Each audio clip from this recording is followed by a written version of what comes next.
Welcome friends to my lecture on the genetic series. This is about the cell cycle and the retinoblastoma gene. Normally the cell is in the resting phase, which is called the G0 phase. In the G0 phase, the cell is doing its normal work. When appropriate stimulus comes in the forms of growth factors, then the cell goes from the G0 phase to the G1 phase. The G1 is a preparatory phase where the cell prepares to undergo the entire process of DNA replication followed by cell division. The G1 phase involves the synthesis of all the enzymes, the presence of adequate amount of nucleotides and all the wherewithals required for the DNA synthesis. Once that is completed, there are signals which push the cell from the G1 phase to the S phase. The movement of the cell from the G1 phase to the S phase, or for that matter any phase of the cell cycle, is highly regulated. In the S phase, the entire DNA replication occurs completely. We'll be discussing that in the next lecture. After the DNA is replicated, the cell goes to the next phase, which is called the G2 phase. In the G2 phase, two important activities occurs. One, the DNA fidelity is checked up. That is the DNA which has been replicated in the S phase, is it completely identical or there are any mismatches? If there are any mismatches, then the mismatch error repair takes place to ensure that the daughter strand formed is high fidelity and exactly similar copy of the parent strand. Another important function which occurs in the G2 phase is transfer of epigenetic signature. That is, a cell which is a hepatocyte will produce an identical hepatocyte, and a cell which is a pancreatic cell produces an identical pancreatic cell, and the skin epithelium cell produces a skin epithelial cell. Although the genetic material of all the cells are same, the morphology of the cells are quite different, and all this is stored in the epigenetic signature of each cells. In the G2 phase, the epigenetic signature from the parent strand is transferred to the daughter strand, so that the new cell formed is an identical replica of the parent strand. After the G2 phase is over, where the DNA integrity is checked up and the epigenetic signatures are transferred, then the cell goes into the M phase, which is the mitosis phase. After the mitosis is over, this cell then pushes on to the G0 phase, which is the resting phase.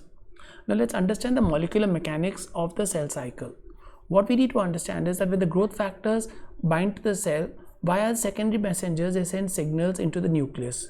These messengers activate what's called the cyclins and the cyclin dependent kinases, cyclins and CDKs.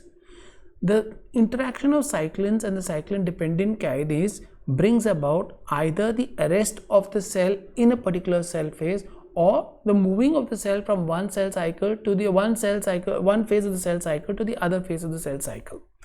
Production, upregulation and downregulation of cyclins and cyclin dependent kinases throughout the cell cycle is tightly regulated. One of the best examples and most studied gene product in the cell cycle is the retinoblastoma gene, which results in production of a cancer which is called the retinoblastoma. What they figured out is that at the G0 phase, the retinoblastoma gene product, this P protein of the retinoblastoma gene, is firmly attached to a factor called E2F. E2F is essential for pushing the cell from the G1 phase to the S phase. This E2F is inactivated because it is bound to the retinoblastoma gene product. When the growth factors reach the cell, the growth factors act via the cyclin dependent kinases 4 and 6. The cyclin D1 is produced, which activates the cyclin dependent kinases 4 and 6. The cyclin dependent kinases then bring about phosphorylation of the retinoblastoma gene product. When the retinoblastoma gene product gets phosphorylated, its affinity to E2F decreases and E2F becomes free. This E2F then pushes the cell from the G1 phase to the S phase. As long as the retinoblastoma gene product is not phosphorylated, it binds to E2F and holds the cell at the G1 phase. When cyclin D increases, it activates cyclin dependent kinase 4 and 6, which brings about phosphorylation of the retinoblastoma gene product. This decreases the affinity of the protein to E2F. E2F is free. This pushes the cell from the G1 phase to the S phase. Then the entire cell cycle occurs. After the M phase, protein phosphatase 1 is activated. after the M phase, protein phosphatase 1 is activated. Protein phosphatase 1 removes the phosphate groups from the retinoblastoma gene product. This makes the retinoblastoma gene product bind to the E2F. This causes the cell to get arrested at the G1 phase, which then pushes on to the G0 phase, and the cell gets inactivated.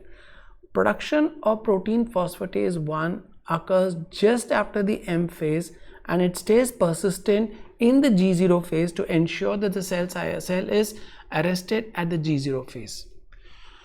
So we understand that the progress of the cell through each phase of the cell cycle is closely determined by the interactions between cyclins and cyclin dependent kinases.